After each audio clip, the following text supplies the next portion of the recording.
All right, team, I've got a special treat for you today. Scott Jennings, the one and only, is here with me to decipher the biggest news stories of the week. We're covering the peace deal in the Middle East. We're talking about Antifa being labeled as terror organizations, and CNN's Town Hall from Hell with Bernie and AOC.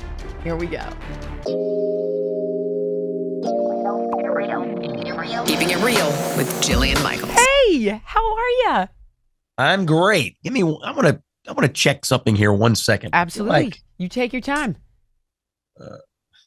You look great. No. I feel like, what am I doing here? Let me see. I'm doing this in my radio. Oh, I see. Hold on. Okay. There it is. I knew it. I knew it. Terrific. All right. Hello, Jillian. Hello, Scott. How are you? I'm terrific. Literally just got off the air of my radio show. Struggled through it. Losing my voice. I've gone hoarse in my defense of Western civilization. I like it. It's sexy, though. It brings some real gravitas to the message, I think. I hope you say that on the air. That would be great. I'm going to air this whole thing. And we're trying something new, and I'm trying it on you. You're my guinea pig. We're going to try this concept where every week we look back at some of the key events in the news, and an expert like yourself is going to explain this to normies like myself. So I'm going to read you a few key stories, and then you're going to tell us what to make of this. So I was thinking we're going to cover the No Kings protests again. Yes. Antifa gets a terror label. Latest on peace in the Middle East.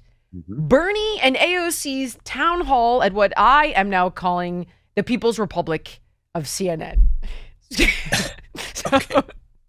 Okay. So let's start from the top here.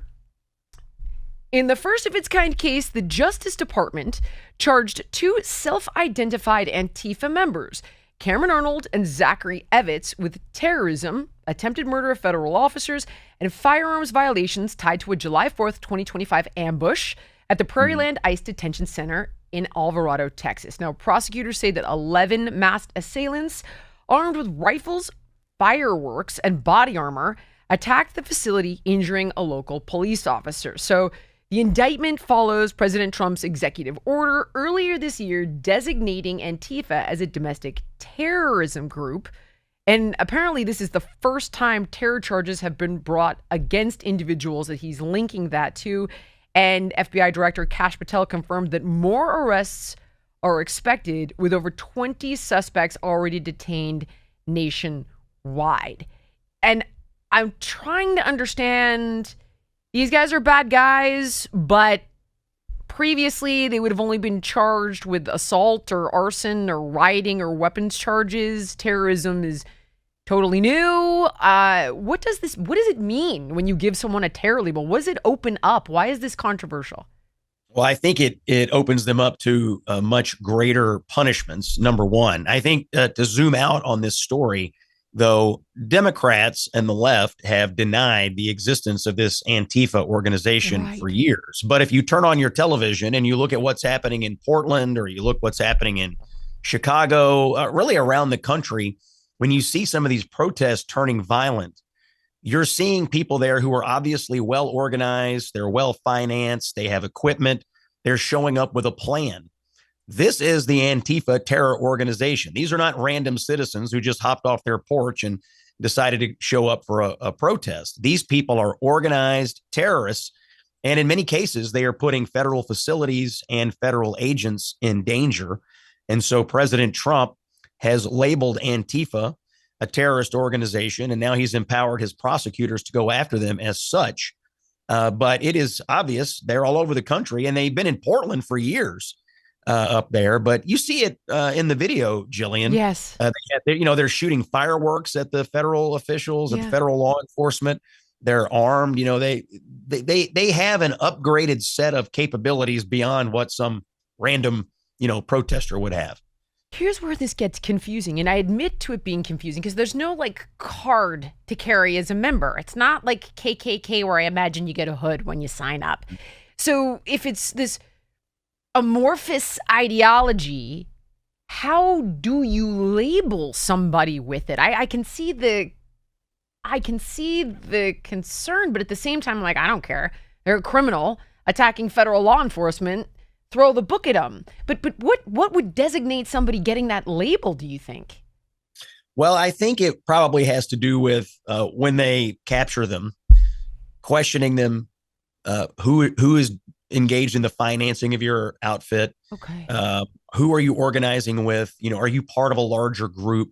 What evidence can you gather from those people after they've been arrested? I think, honestly, it probably becomes pretty obvious who they are once they have them under arrest. And so when you see these protests that grow violent on your television, Yep. They're out there arresting these people. And my anticipation is, or my imagination is that it's relatively obvious who is part of some larger, more well-financed, well-organized group, and who is, just some random person. I mean, you see these folks. I mean, they're showing up. They have masks. Yep. They've got. I mean, this stuff isn't free. I've got a video of it, actually, guys. Can you toss up one of the protest clips from Los Angeles? The cars are on fire. Yeah. We've all seen the footage. You're right, of people throwing cinder blocks on cop cars, lighting Waymos. Listen to this. I've been completely hit by graffiti, a lot of paint, a lot of words and statements being placed on these Waymos. And this is quite an interesting scene. Quite an interesting scene, though, is how the left-leaning media label it. This is quite an interesting scene. You've got violent mobs, cars on fire. They're tagging things all over the neighborhood. In the same protest, they're throwing cinder blocks onto police cars off of a bridge over a highway. And yet, when you look at No Kings, which is raging across the country, again, the movement behind the protests, I had to look this up, Indivisible 5501 movement. And they emphasize that their rallies are intended to be peaceful and nonviolent, and that they're broadly organized by progressive labor and civil rights organizations. So their argument is, no, we're intending to be peaceful, and we just don't want fascist Nazis running the country. And yet when it turns out like this, it's interesting. Where is the disconnect? Why does the left refuse to call out this madness? Well, because most Democratic politicians don't want to run afoul of their base. I mean, look what's happening in the state of Virginia. There are elections in November. The candidate for attorney general has texted out to people that he would like to put 2 bullets in the head of a political opponent and see that man's children die in the arms of their mother. And Democrats in Virginia cannot find the wherewithal to throw him off the ballot. Now, we're living through a period where we're all debating and grappling with political violence.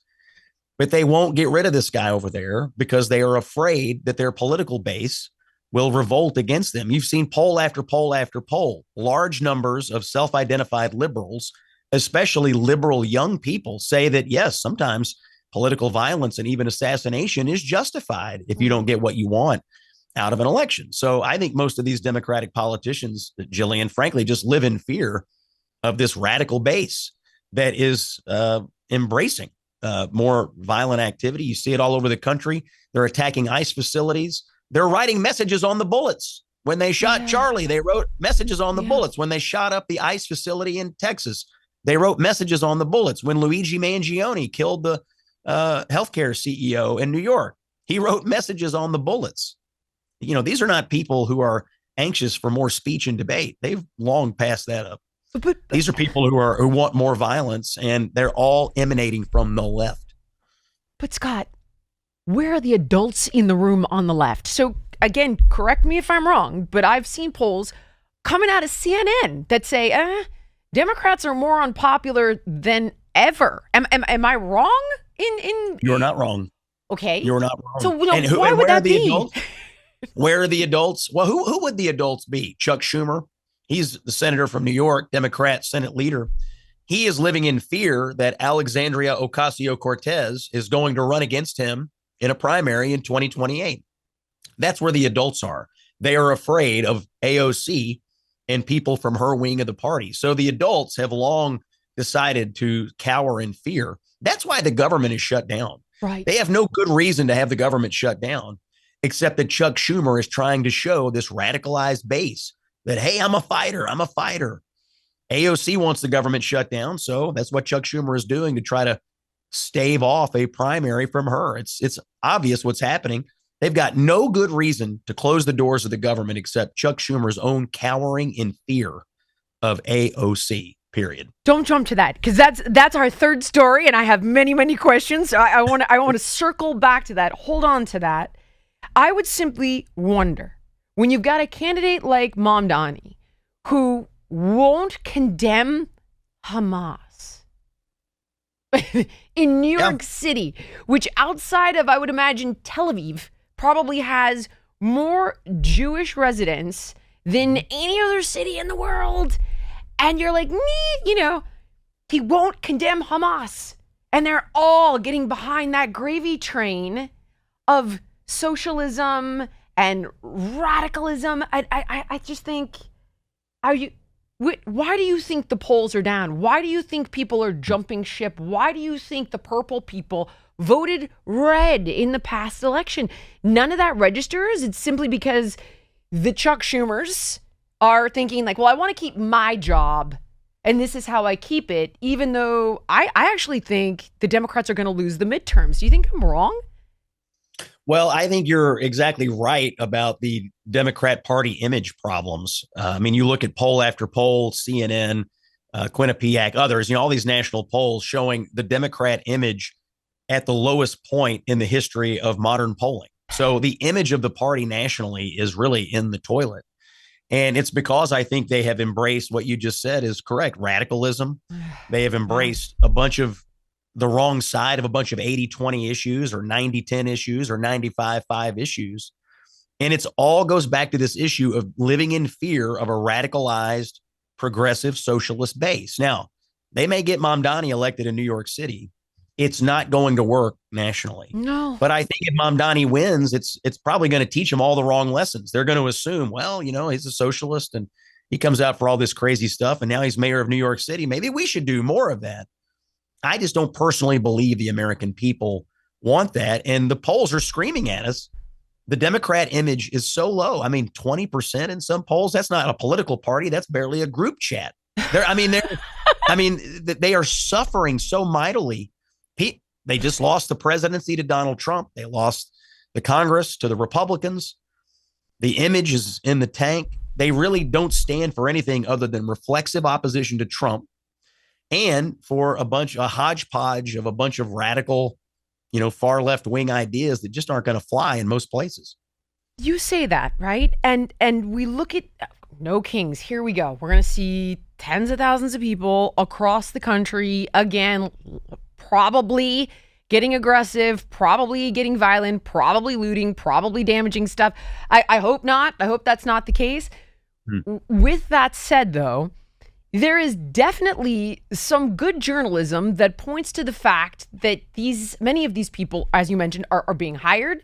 It's organized. And I want to show you this clip, actually. So this clip is from a group that is informing President Trump. They're called the Government Accountability Institute, and they're briefing President Trump on where they think the money is coming from behind these protests. Take a look at this, Scott. I think we know that this is not just a story about violence and chaos, as you alluded to, Mr. President. This is a money story. And at the Government Accountability Institute, my colleague and I, Peter Schweitzer and our team, we followed the money, and we followed it to the top of what we call the protest industrial complex, Riot Inc. And we found a network of NGOs. It's not just the Soros network, the Open Society network, it's other funding networks, the Arabella funding network, the Tides funding network, Neville Roy Singham and his network, Foreign Cash. And it's also big left-wing funders. Some of them are not citizens of this country. Mr. Hans-Jörg Wyss of Switzerland.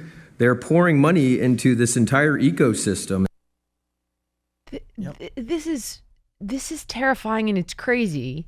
And I would understand if it was like, well, American big left-wing donors are funding these protests because, we must resist and we think orange men bad and we have Trump derangement syndrome and there's a moral inversion where you think you're saving the world because you haven't taken the time to do any homework whatsoever on Trump and what he's done. But forget that.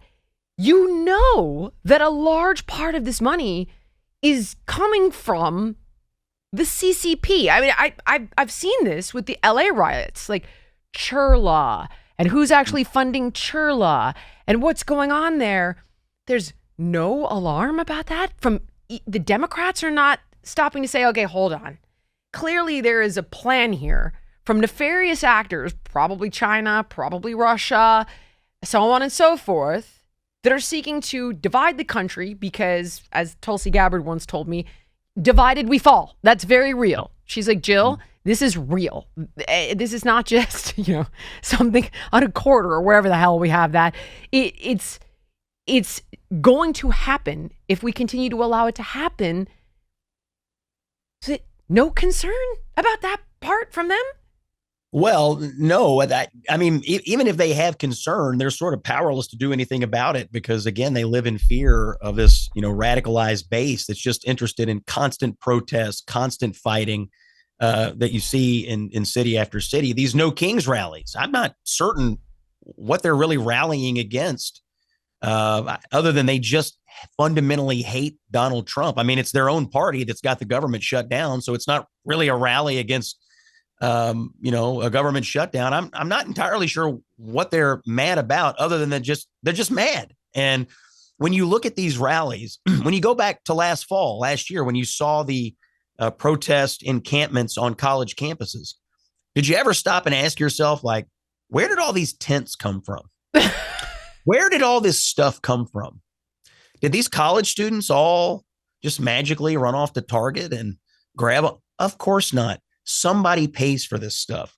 All of the supplies. When you look in LA, I remember there was a video in the LA riot. There's a truck pulls up and in the back, there's boxes. They're unboxing. It's just boxes of gas masks. Yeah. Did somebody go to Costco and No, of course not. This is all funded.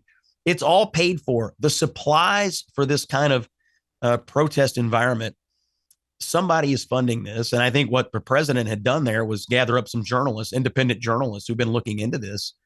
And, the amount of protesting that's turned violent across the country, they're trying to get to the bottom of it.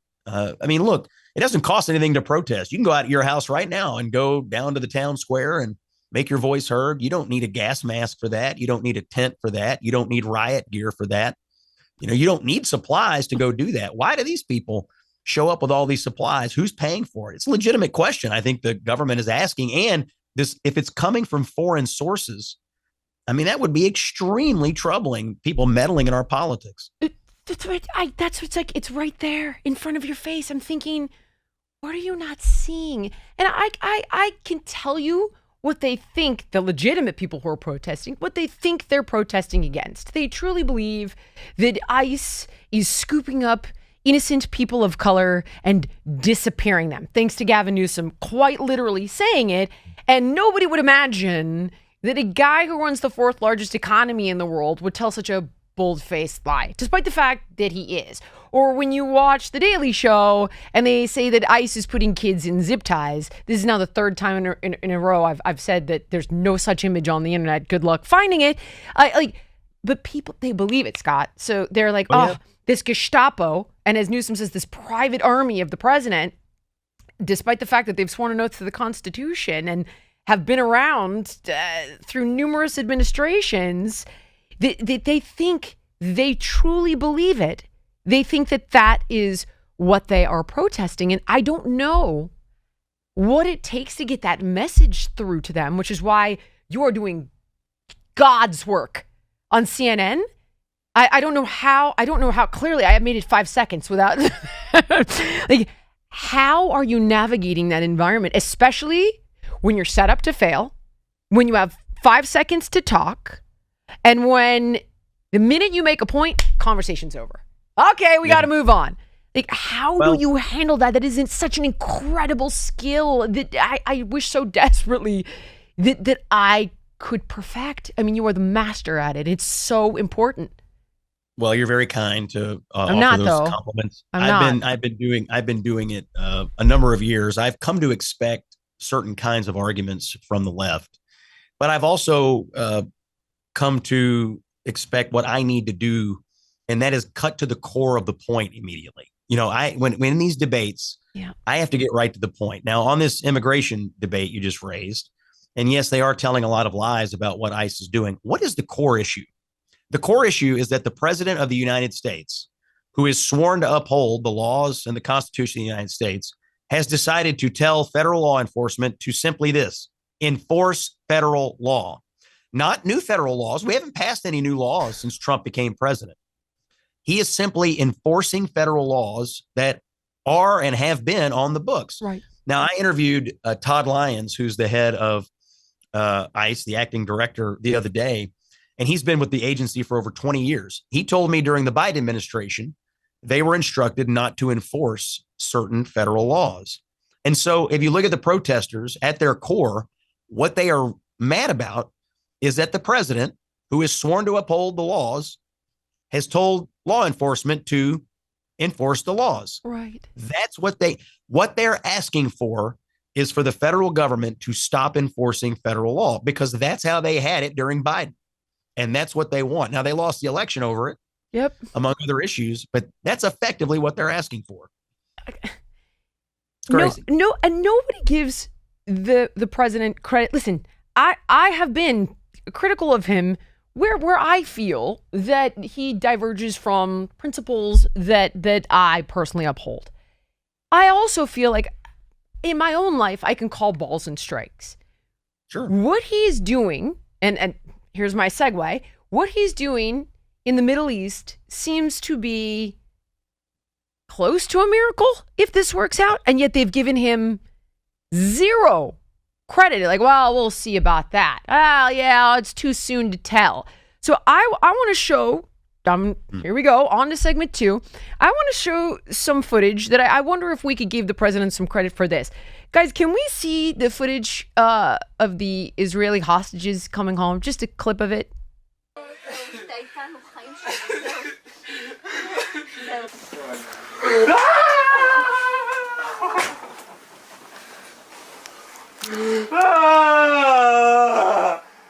جماني حبيبتك حبيبي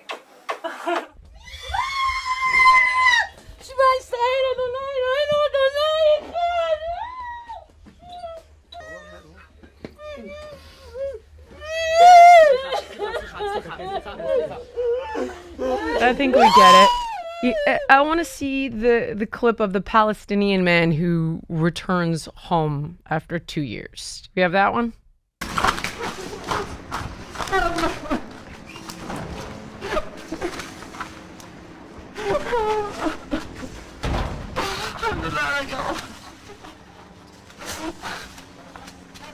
Okay, and last one. Can I see the little boy? This makes me, like, I've been crying all week watching these.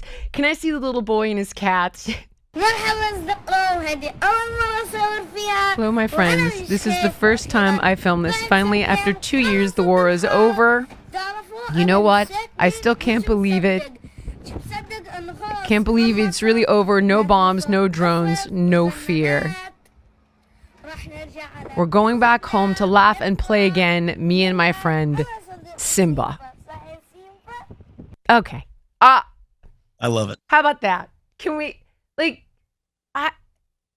Scott, nothing? Just those moments. Just the people in Palestine being able to go home. The hostages coming home. I mean, I appreciate that this is fragile and I want to talk to you all about that. But can we take a moment to just weep over that?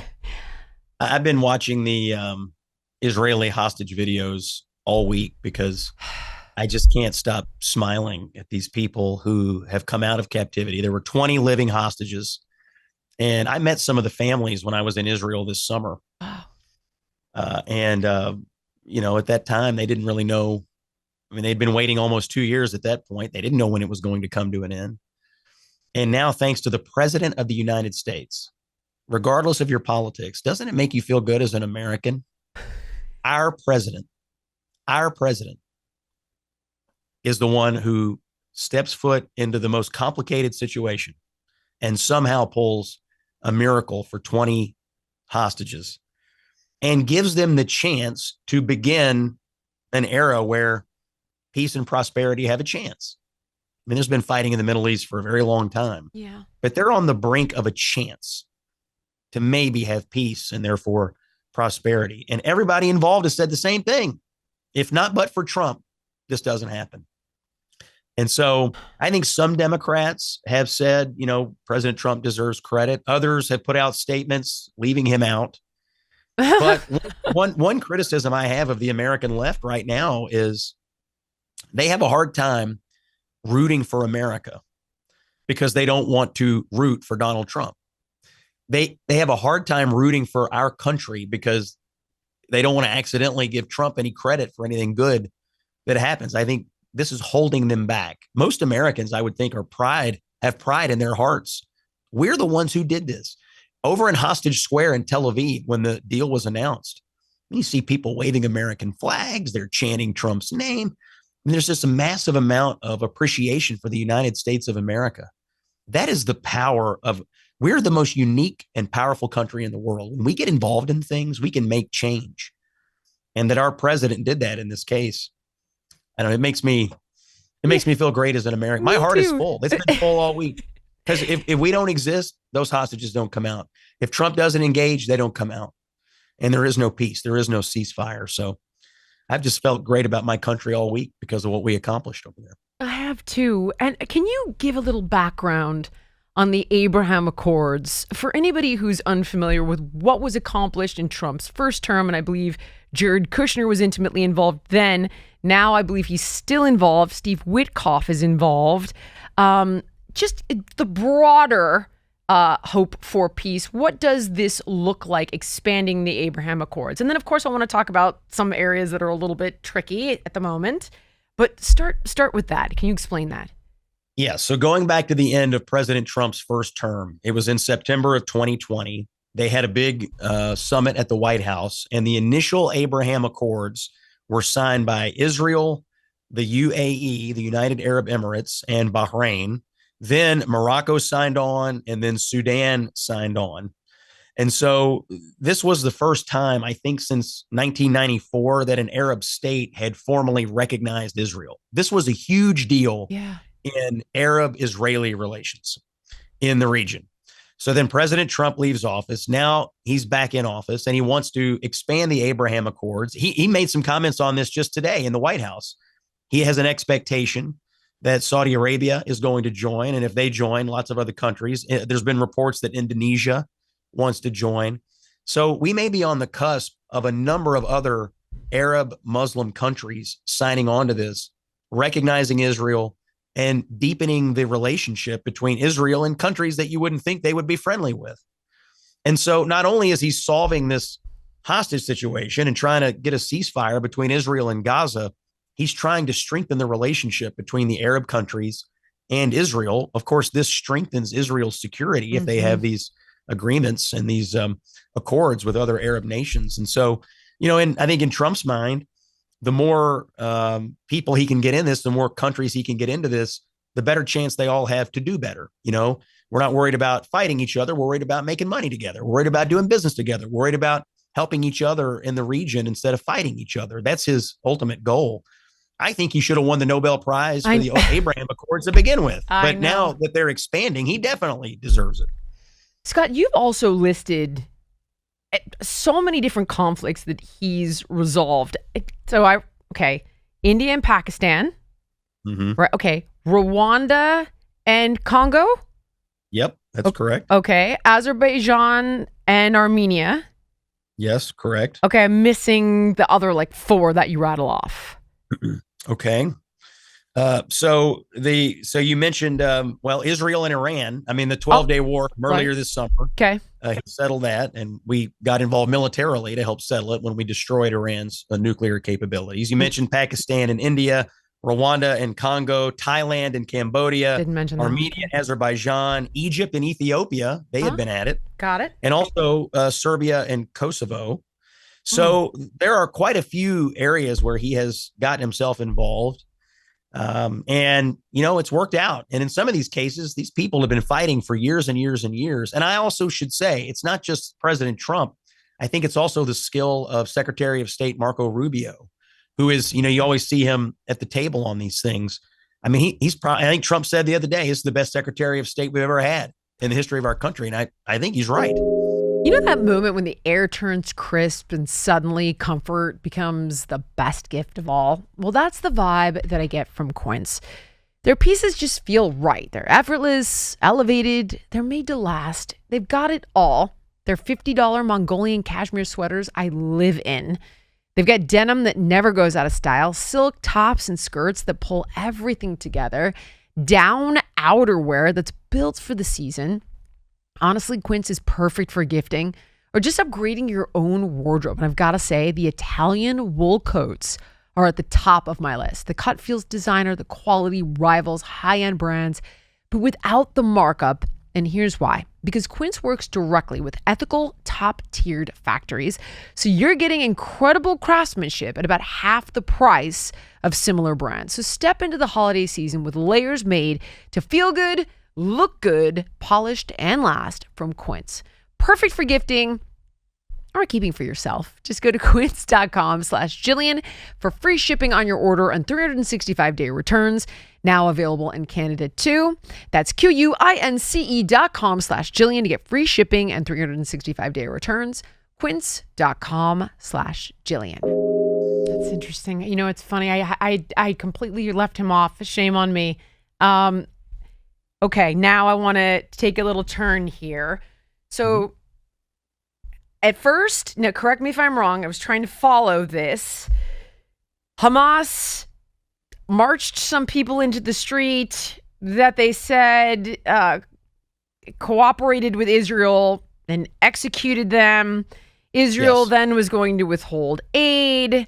And then the bodies weren't being returned, but now they have been returned. So Israel let all the aid go in. Okay, but here's what I'm seeing now that's legitimate concern. Okay, so terror factions are rising up in Gaza. So as Hamas struggles to reassert control under the ceasefire, rival clans and armed groups are rising. The Abu Shabab clan in Rafah, accused by Hamas of collaborating with Israel, hence the executions, has built its own force of about 400 men. In Gaza City, I'm sure I'm not pronouncing this correctly, so forgive me, the Dogmash clan, once allied with Hamas, they're rising up. Down in Khan Yunis, the Al-Majdah clan is in an open dispute with Hamas after deadly raids and arrests. Though its leadership is calling for order. Okay, long story short, there's like insane lunatics killing each other in Gaza. I thought they were supposed to disarm and that a neutral group was supposed to take over. What the F is going on here? Okay, at a broad level, high level, phase 2 of the peace plan is currently being negotiated. Israel and Hamas are meeting to try to implement the president's ideas. They have not come up with a final agreement on that because they're having a dispute over Hamas having not yet returned 19 of the dead hostages. Okay. Hamas says they're committed to it, but they haven't done it yet. They were supposed to have already done it.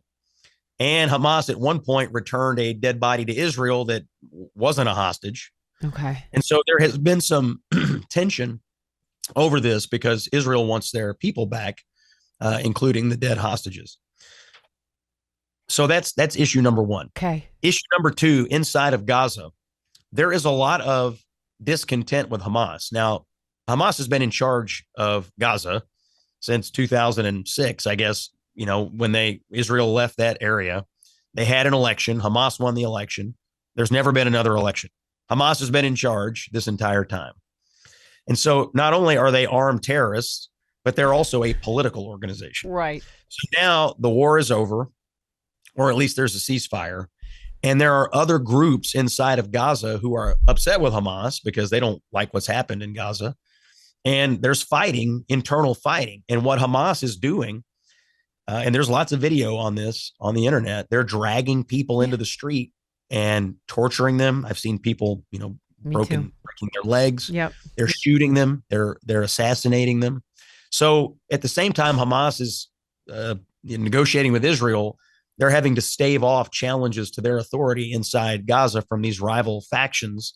So it's a little bit of a mess right now. But broadly, there's just people inside of Gaza that are mad at Hamas. They're being challenged essentially for, authority there. And their reaction to that is to murder people. That's who we're dealing with. It's interesting because all these people that, I understand people are critical of the government of Israel if they don't like Netanyahu, if they don't like the Likud party. That's one thing. It's obviously become all the Jews and in my opinion led to a huge amount of anti-Semitism across the globe. But with that said, these same individuals that are critical of Netanyahu seem to have given a pass to Hamas. As we just mentioned, Mamdani won't call them a terrorist party. Now you're seeing, how does this look to you? So how's this looking, guys? Does this look like all the people who were happy to go to a protest for the last 2 years claiming there was genocide going on in Gaza? Now we have all this video of Hamas executing Palestinians in Gaza. Where are you? Yep. Where are you, anti-genocide people? Yes. Because right now, the people killing Palestinians in Gaza is Hamas. I don't see them out my window here. I don't see them marching in the streets demanding the genocide in Gaza to stop. Why? It's almost like maybe there was something else in their hearts all along, Jillian.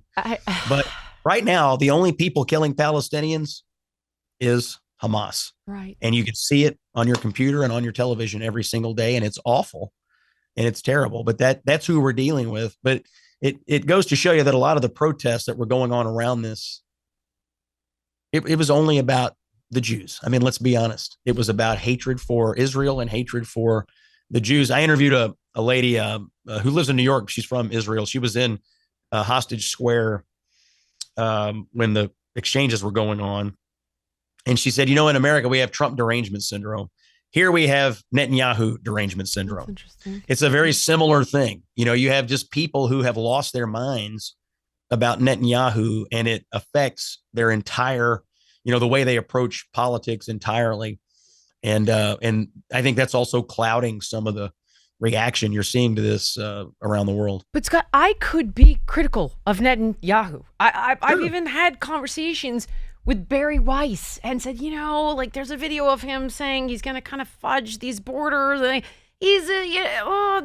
they're not letting journalists in that are independent and not with the IDF. Like I could see, children are dying. It's disturbing. It's awful. Listen, I get it. I think war is hideous, but I'm not unilaterally going, this country of the 14 million people, that's the size of New Jersey, is the root of all evil throughout the globe. And these angels, Hamas, these defenders of freedom that just want to end the evil apartheid and occupation, they're animals. Hamas also evil. How it just, I cannot. When you look at what they do to their own people. Right. I mean, look what they're doing right now. I'll tell you something else about Israel and just as a matter of how we should view U.S. foreign policy. There are a lot of people, especially on the left, some on the right, but a lot on the left, who think that the United States should dictate to Israel what it does regarding war operations, national security, and internal politics. My view on that is, and it's because they hate Netanyahu. They hate him. Mm-hmm. My view on that is, you can be critical of Netanyahu. You can love Netanyahu. You can fall somewhere in the middle. They are a democratic ally of the United States. We are allied with Israel for good reason. And they have elections. They elect their own government. Netanyahu is the prime minister of Israel because they had an election and that's how it turned out. They will have another election, I think, in 2026. It's not for us to dictate, I think, to democratic allies their internal politics, and it's certainly not for us to dictate their internal national security. And so whether you love him or hate him, the people of Israel vote. And this is the government they've chosen. And they may soon choose a different one, or they may keep this one. But it's their choice. They are a democratically elected country. And that's one of the reasons we're allied with them, because we, the American people, the people of Israel, we all believe in democracy. We believe in self-determination and self-governance. We ought to trust the people of Israel to do what's best for Israel. And I think this whole idea that we should be dictating to them their internal politics is very wrongheaded. Here's what they're going to say, because I already know the answer to this. I just don't want them doing it with our tax dollars, and somehow Israel has forced us into all these forever wars. Not our politicians' relationship to the military-industrial complex. None of that stuff. It's all been Israel in Afghanistan, in Iraq, in Gaza. It's all been them manipulating our leaders, this tiny, tiny little country. And they're taking our tax dollars to commit genocide and forever wars. That is their argument. We have no accountability in that. It's Israel making us do this stuff. Yeah. Well, first of all, regarding tax dollars, we spend, as a matter of our overall federal budget and as a matter of our national security budget, a tiny, tiny, tiny, tiny sliver on Israel. I tell you this, though, I was there this summer when the war with Iran broke out, and I was looking up in the sky one night, watching all the missile defense system happen right over my head. Gosh, I was watching the missiles streak in, and I was watching the intercepts go up. That's scary. And I thought to myself, I'm pretty darn glad we've invested in missile defense over here for Israel. Remember, there's a lot of Americans over there, and have are dual citizens and whatnot. But without our help and without our investing in that technology, without that collaboration between Israel and the United States, there would be no end to the missiles hitting Israel on a daily basis. They have the Houthis shooting rockets into Israel. They had Hezbollah for years shooting rockets into Israel. Iran is raining missiles in during that war. And so they're our ally. I tend to think when you have an ally that's under siege, surrounded by its enemies, helping them is a good idea. And what did we help them with mostly? Missile defense. And it works, by the way. It works great. It's not foolproof, but it's pretty darn close. That's what we helped them with mostly. Most of the money was missile defense. Missile defense, the Iron Dome, and they have a few different systems, but it's remarkable what they're able to do to shoot down these missiles. And you got to understand, Israel is surrounded by people who want to shoot missiles at them on a regular basis. Yep. So without this missile defense, life in Israel wouldn't be livable. It would be miserable. You'd be under constant rocket fire all the time. And, this missile defense systems that we've been able to invest in and help with, I think they're miraculous. I mean, the idea that you can have this technology to protect an entire population. I mean, think about it. You said it, the size of New Jersey. Yeah. We're protecting this geography from constant rocket fire and allowing millions of people to go about and live their lives on a daily basis without that much fear that a missile is going to land on their head. That's a pretty strong projection of American power and use of that power for good. I mean, it's a defensive system. We're not shooting rockets at somebody. We're defending against incoming rocket fire. It's a pretty good thing. Got it. Mm-hmm. Okay. Now this worries me. What do you think about this? So we just saw, what is this guy? The president of Syria now? The interim leader of Syria? This guy, Ahmed al-Shara, who was a top militant jihadist leader connected to al-Qaeda networks, meet with Putin. Guys, can we toss this up in the B-roll? And he's saying, we need you guys back over here in Syria to defend against Israel? I don't know, but this is concerning. What is this? What is this? So if Russia gets involved again, are they going to start emboldening Iran, or are we going to see like a new little axis of evil with Syria, Iran, and Russia? Or is this posturing? So Syria had a change of regime. The Assad regime fell, And this guy wound up as the new leader of Syria. Right. And he did. And so when Assad was in charge of Syria, they had a close relationship with Putin. That guy's over in Russia right now. That's another thing. So I'm like, what? So he has gone over to Russia. My understanding is to redefine the country's relationship with Russia, to honor whatever deals they have with Russia.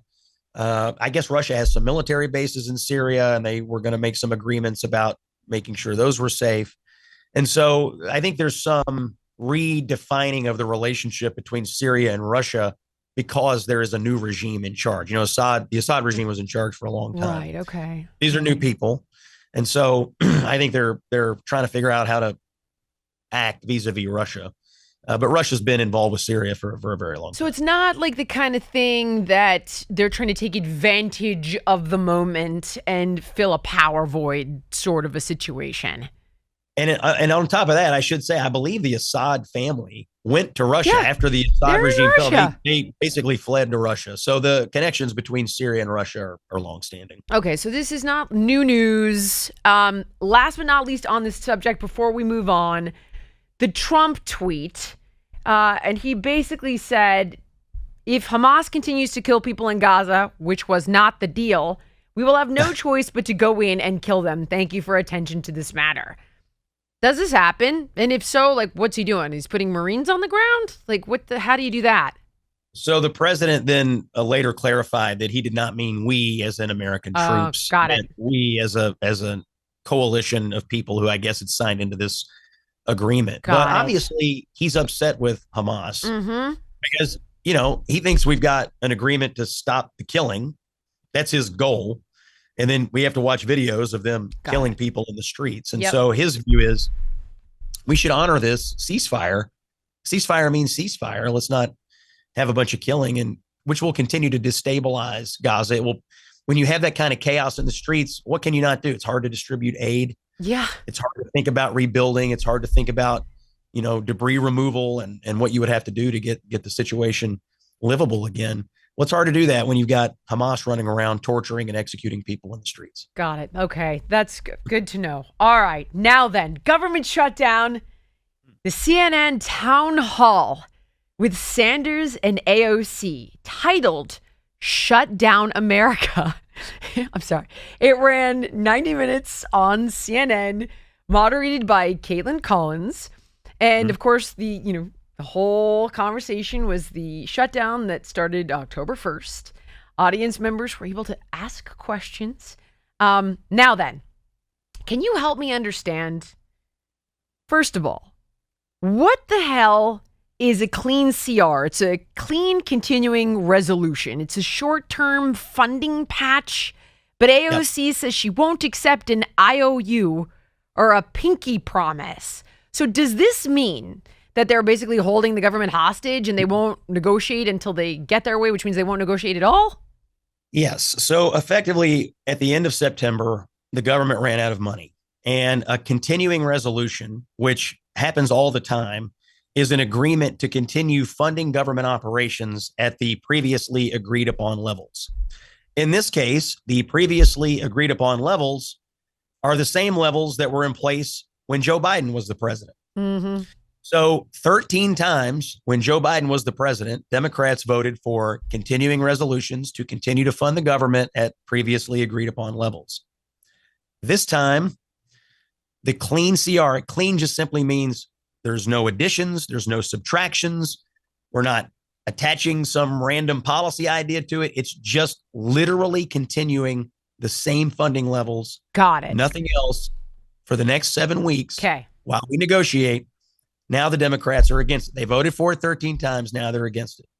So when they voted against it, they passed it out of the House. The Republicans did. But in the Senate, you need 60 votes. Not enough Democrats. There's 53 Republicans. So you would need 7 Democrats. Not enough Democrats have joined the Republicans. I think 3 Democrats have. So they're at an impasse. Democrats say they want about $1.5 trillion in additional spending to reopen the government. So $1.5 trillion beyond what we're already spending. To go towards healthcare. Well, to go towards a lot of things. They want to reverse some of the cuts to some of the foreign aid programs that you heard about this year. Yeah. They want to put money back into parts of Medicaid that would, in fact, provide health care to illegal aliens. I want to talk about that. Keep going. Yeah. We'll And get they back want to. and then the other big issue are these Obamacare plan subsidies. So if you buy Obamacare health plans on the open market, which a lot of people do, there's a prediction that the premiums are going to go up at the end of the year because the subsidy program that started during COVID is expiring. So let's go back to COVID. Government shuts the country down. Democrats at that time, as part of COVID relief, offered subsidies to people buying health insurance to either make it much, much cheaper or to really make it no cost at all. Right. When they passed this, they put a sunset in the bill. They said this program will expire at the end of 2025. So we're talking about Obamacare, a Democrat passed healthcare plan. We're talking about Obamacare subsidies, a Democrat passed healthcare patch that came during COVID. And now, which they put a sunset on, and now they're saying, oh, Republicans are trying to raise your healthcare premiums. That's not at all what is happening. They want to continue spending money from the COVID era on these health insurance subsidies. And that's effectively what they want the fight to be about. So Republicans are saying, well, we don't want to negotiate under duress. You've taken the government hostage. We will negotiate with you, but we should reopen the government first. Democrats have said, no, we will keep the government shut down until you agree to our demands. $1.5 trillion in new spending on crazy things and a continuation of these Obamacare subsidies. Right now, I think both sides think they're winning, Really? which means the shutdown is unlikely to end anytime soon. What do you think? I don't think either side is winning. I think when these things happen, most Americans tend to look at it and say, oh, Democrats and Republicans not getting along again in Washington, a pox on both their houses. I do think Yeah. that. In this case, I think Democratic hypocrisy is pretty astounding. And you can go on the internet and watch several minutes worth of footage of Chuck Schumer, Bernie Sanders, AOC, Hakeem Jeffries, Nancy Pelosi, you name it, saying, we can never shut down the government. When you shut down the government, real people get hurt and this and that and this.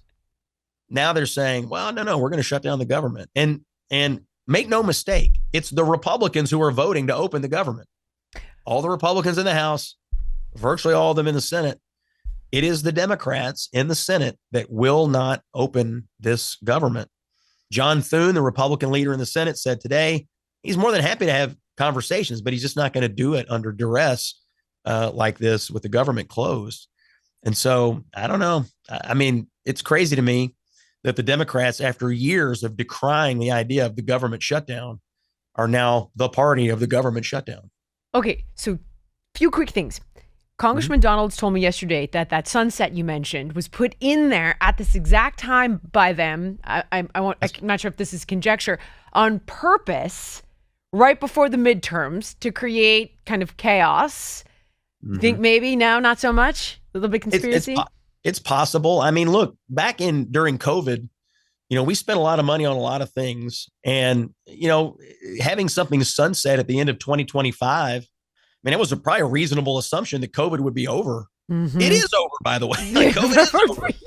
It's over right now. And so, yeah. Broadly, by the way, we spend 54% more money in the federal budget today than we did in 2019. So you think about how many trillions of dollars that is. And we spent all this extra money during COVID. We're still spending it. So we never reduced federal spending to pre-COVID levels. We spent all this money during COVID to provide relief and to try to help people make it through a tough time, but we're still spending it. And so I often bring this up in my talks and I say, do you feel like your government is performing 54% better than it did in 2019? Of course you don't. No. But you're spending that much more money. Right. This is part of that. These subsidies are part of that. Okay. Next question. Last time Chuck Schumer didn't vote to shut down the government, they crucified this guy. And I heard him say if we shut down the government, they win because they can do whatever they want. Now I'm a little confused. What did he mean by they can do this and they can do that? Or he said something like, if we shut down the government, it wasn't just innocent people get hurt, it was they get more power. Well, I think what he was alluding to at the time was that if we shut down the government, we give the executive branch license. Yeah, that. So why is that not happening right now? Or is it? Then it is. I mean, so right, why right do the now, Democrats want that? Right. Well, it's a great question. Right now, the White House and the head of OMB, Russ Vought, are implementing reduction in force, RIF. You might have heard that term. Yeah. RIF plan. So they're eliminating government positions. Just today, really right before we started this conversation, I'll look it up for you. Russ Vought announced that he was suspending a bunch of, I'll read it to you. The Democrat shutdown has drained the Army Corps of Engineers' ability to manage billions of dollars in projects. The Corps will be immediately pausing over $11 billion in lower priority projects and considering them for cancellation, including projects in New York, San Francisco, Boston, and Baltimore. So basically, the government is shut down, the money is not flowing, and the executive branch is now having to make decisions about how to operate a government that doesn't have authorized funding coming into it. That is resulting in cuts to personnel and cuts to programs. And a lot of them, frankly, are coming in blue areas. Oh, friggin' the Pacific Coast Highway is being cleaned up by the Army Corps of Engineers because the state can't figure it out. Nothing's going to get rebuilt. Nothing's been but they're still cleaning up burned cars off the side of the road and debris because the fire was so vast. Yeah. And it doesn't get bluer than California, Pacific Palisades. Okay, last question on this topic. But it's a legit question for a Democrat. You've empowered Trump to basically cut dramatically the size and scope of government during the shutdown. So by virtue of Chuck Schumer and the Democrats shutting down the government, you have effectively empowered Trump even more than he already was. He's already pretty powerful, but this is, I think, made him even more powerful when you consider what he's able to do in reducing headcount and programmatic areas of the federal government. That's just so disappointing. Is Chuck Schumer already said, hey, this hurts us more. And yet, because he's so worried about his own rear end, he just caves. It's like, okay, I don't want any trouble. I'm going to cave. Just like Gavin Newsom. I think I need to bridge ideologies with conservatives. Wait, never mind. That didn't work out as well as I'd hoped. I'm going to become as radical as possible. I'm going to be the face of the opposition. It's just, John Fetterman is actually not with us. Let's primary that guy. Got to get him out of there. It's so freaking disappointing. Fetterman is a fascinating situation. He's a Democrat. Yeah. He votes with the Democrats 96% of the time. He's a loyal Democrat. His sins this year have been supporting Israel and voting to reopen the government. He's one of the 3 Democrats voting to reopen the government. They're so mad at him for voting to open the government that now Democrats in Washington are talking about finding a primary for him when he comes up for re-election. So this is the Democratic Party. It's extremely authoritarian.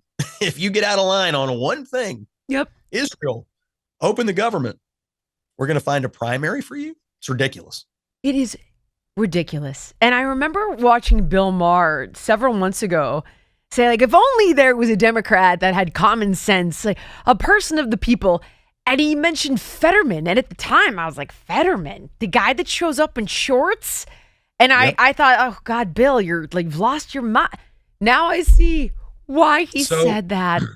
During that election, I was probably more critical of Fetterman than any political commentator in the country. I mean, I couldn't believe. You remember he had health issues.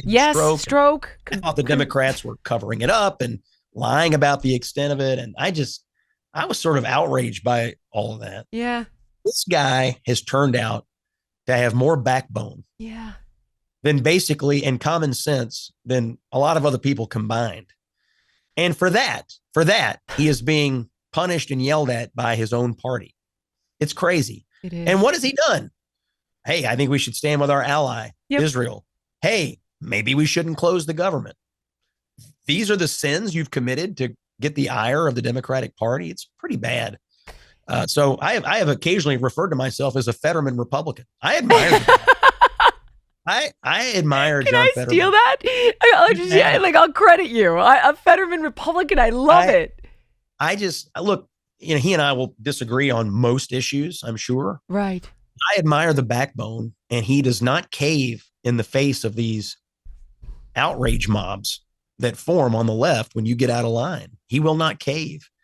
And I admire it. I know, me too. I really hope he's rewarded for that behavior because we need to see a heck of a lot more of it. Interestingly, in Pennsylvania, he has pretty good approval ratings. Really? Independents love him, and Republicans love him. They admire him too. And so you've got Democrats mad at one of their own, but I think he's actually getting broader political support in Pennsylvania because of it. His problem will be in a primary. Yeah. Okay. He will try to find somebody to run against him on the grounds that he didn't fight hard enough against Donald Trump. I mean, that's how they'll run it. But we'll see what happens. He'd always be welcome in the Republican Party. Yeah. Let's put it out into the world. You're welcome in the Republican Party, John Fetterman. We'll take you. Okay. Last question. Explain to me. No, Congressman Donalds explained it, but just in case anybody missed that and you touched on it, I want to explain it because AOC just said in this town hall, when they tried to corner her about health care for people who are here illegally, she dodged the question and simply said, hang on, where is it? I've got the AOC. AOC was asked whether she might challenge Schumer. She, pushed that off, blah, blah, blah. She said, okay, on undocumented immigrants, AOC was asked whether taxpayers should pay for their health care. She did not give a definitive yes or no. Shocker. Referencing that current federal law does not allow undocumented immigrants to get coverage under programs like ACA, Medicaid, or Medicare. So just in case anybody missed this answer from Congressman Donalds, could you explain the loophole of how that works, since federal money doesn't go to it, but state money does? Couple things. Yeah. Number one. Okay. It's true that federal law prohibits this. Let me ask you a question. Does federal law prohibit illegal immigrants from coming into the country? Oh, good question. It does. Yeah, it does. It prohibits them. Do they still come in? Yeah. They do. They did. They don't anymore, but they did. Let me ask you another question. Do you think that Democrats allowed 20 million illegal immigrants into the country with no thought whatsoever about where they would go to the doctor? They go to the emergency room. Medicaid emergency room payments are made. Money does go into that. A. B. Several blue states have in their state Medicaid programs, California is one, have opened the doors to illegal aliens signing up for Medicaid. Now, the rebuttal to that is, but that's different money. It's not. Federal money comes in, you have state money. I mean, it's effectively money laundering. Uh-huh. Believe me, your tax dollars in many, many blue states go to Medicaid insurance plans for illegal aliens. By the way, this is not a secret. This is not a surprise. It is the stated position of the Democratic Party. Every candidate for president in 2020 raised their hand when asked at a debate. I've seen that clip, Scott. Yes. Does your health care plan cover illegals? Yes. I've seen it. I gotta insert that here. Raise your hand if your government plan would provide coverage for undocumented immigrants. Okay. Let me start with you, Mayor Buttigieg. Why? During the big, beautiful bill over the summer, Republicans wanted to make it clear in federal law that no Medicaid dollars could go to illegals. The Democratic rebuttal to that was it's better public policy if we put them on Medicaid than if we leave them off. It's better policy to do that. It has for years been the stated position of the Democratic Party that we'd be better off putting them on Medicaid. That's a legitimate debating point.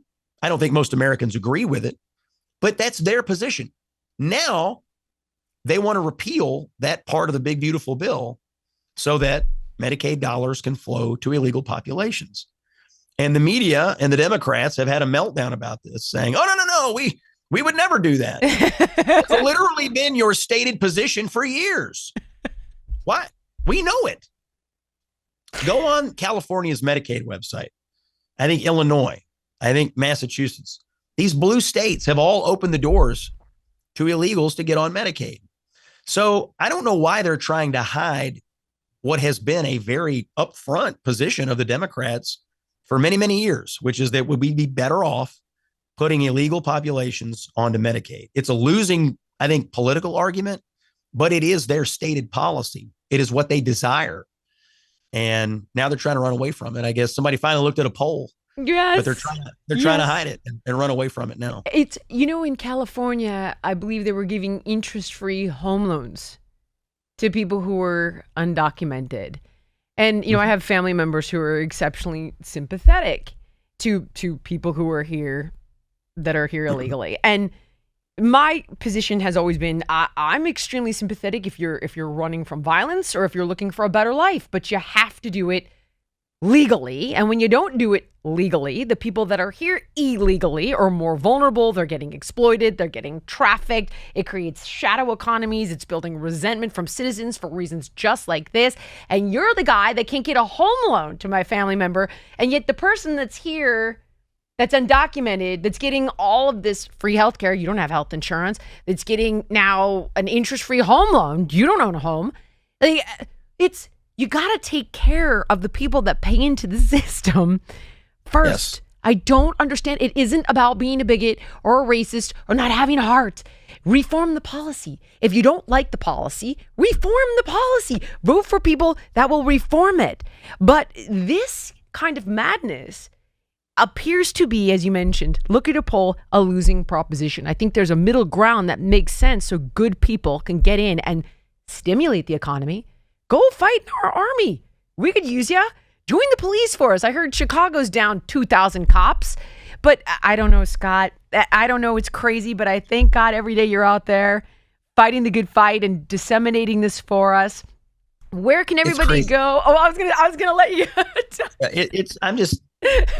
This whole debate over Medicaid drives me crazy because under Obamacare, we dramatically expanded the size and scope of Medicaid. So a program that was originally designed for a niche group of people gets bigger, and then we make it bigger. And, the ultimate goal of the Democratic Party is for everyone to be on a government healthcare plan. That's what they want. Right. Socialized medicine. Yeah. And for them to argue now that that's somehow not what they want, it's everybody knows. Everybody knows what you want. And I just, the dishonesty in this debate has been breathtaking. There are, I think, 14 states provide health coverage to undocumented migrants. I'll read them to you. California, New York, Illinois, Washington, New Jersey, Oregon, Massachusetts, Minnesota, Colorado, Connecticut, Utah, Rhode Island, Maine, Vermont, also Washington, D.C. Most of those states have one thing in common. Blue states. Yeah. Democrat governors, they open the doors to this. The other problem with this is when you provide benefits to illegal aliens like this, it is an incentive to come here. And during the Biden years, you had blue states expanding Medicaid to illegal immigrants. You had the Biden administration instructing federal law enforcement not to enforce the laws. The gates were thrown open. The message was, get here. Mm-hmm. You'll get health care. You'll get other government benefits. We're not enforcing the laws, and it'll probably work out for you. And people did come here by the millions. Now, virtually nobody comes to the border. Right. Because they know the government attitude is different. So policy communicates something. When your policy is you get benefits and you get no law enforcement, well, that communicates an open border.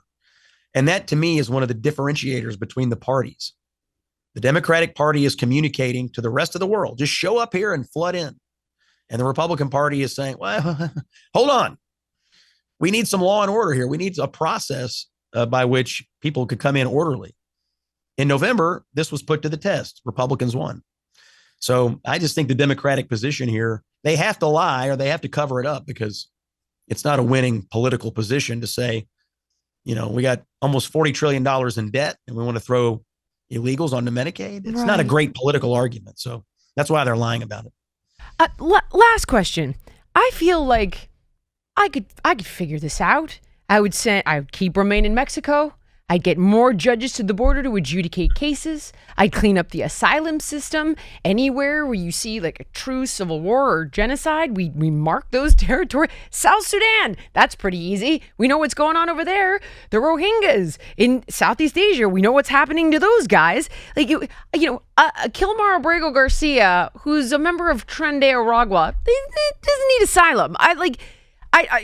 What are you afraid of? A rival gang killing you? Like, I'm confused. This seems like you could fix it, and you could make the case that, hey, we've got X million jobs open that Americans aren't taking. We can't recruit for the military. We need more people in law enforcement. We could give people a path to citizenship where they could serve in our military, and if they're law abiding, and they could have a visa, and they could earn their way. Why not do that? Why would the Democrats instead say, all right, everybody come in, go ahead, cartels, you use the border as your own trafficking for, kids and fentanyl, and everybody gets aid. It doesn't stimulate the economy. Like, we could use immigration in such a positive way. Build the military, build our police force, have them help stimulate the economy and pay for the boomers because Gen Z is way too small. What Why am I wrong? Why would they not do something like that? I don't know. Well, there is a debate. I think there's two issues. One, the 20 million that came in, they are here. Yep. Something has to be done about this. They're here illegally. We don't know who they all are. I'm not arguing they're all bad or all violent, but some are. And they're dangerous. You mentioned Tren de Aragua, MS-13. I mean, some very violent people have come here to do bad things. I think there's an expectation by the American people for internal enforcement. All these people came here. We don't know who they are, and it's not good. Yeah. That's one issue. Number two, the closure of the border to stop other people from coming. That was largely taken care of by Trump taking office. Number three, what to do about future immigration. You raise a lot of good issue ideas like, should we take people who've been here for a long time and have been, other than having broken the law to get here, have been law abiding since they got here? Should we carve something out for them? Some people say yes. Some people say no. There's actually, I think, a divide in the Republican Party over this. Some people want everybody deported. Some people want some deported, but some exceptions. The agriculture industry, they have labor needs. They would like to see some accommodations made. So I actually think there's a debate inside the Republicans about how to do what you were just talking about. And it's not totally settled. And it's a little bit complicated. This idea of some of these visa programs, have they been abused in the past? Right. Should we make it harder to get a visa? I get it. There's the other issue of student visas. How many people came into this country and now are on college campuses fomenting hatred for Western civilization? And they're kafaya. Yeah. Yeah. And so, there are some complicated issues here. To me, what's not complicated is this. The president is the president. He takes an oath to faithfully uphold and execute the laws, enforce the laws. We have laws. As you said earlier, if Congress wants to change the laws, they could do that. Right. But until that happens, it's up to the president to enforce the laws. I see what he's doing as simple law enforcement. They came into the country illegally. Now we're going to deport them. And, you could have internal policy debates about, keeping certain populations here, who should be considered refugees. There's a lot of things to debate. What to me is not under debate is whether the president has an obligation to enforce the law. That's totally what I see agree with you, Scott. And I the totally Democrats agree are with you. so mad about it. Yeah, and they had 4 years to do this the right way. If you're more sympathetic to this cause, I think there's a lot of people that would agree with that. But if you actually care about these people, I don't understand why the Democrats didn't give them a legal path to citizenship and protect the citizens that were here and prioritize their own constituents. It's something that obviously has backfired on them, and it just totally completely confuses me as to why they went about it the way that they did. A lot of energy has been expended for non-citizens by the Democratic Party, and every voter has seen it. Have you ever seen a Democrat so animated as when they're fighting for an illegal alien like Kilmer Abrego Garcia? Due process, they say. The guy saw 20 judges. Yeah. 2 deportation orders, didn't he? They were like, yes. He's in MS-13. He's involved in some kind of human smuggling. He beat his wife. I mean, this is not, from a lot of angles, this is not somebody that you necessarily would want in the United States. Nope. Yet, how much energy was expended by the left and the Democratic Party to protect one guy? Yeah, they hung their hat on him. Crazy. And they really did. And they have a penchant for making heroes out of all the wrong people. And that was the latest one. And I think they're going to regret that. They're going to regret that.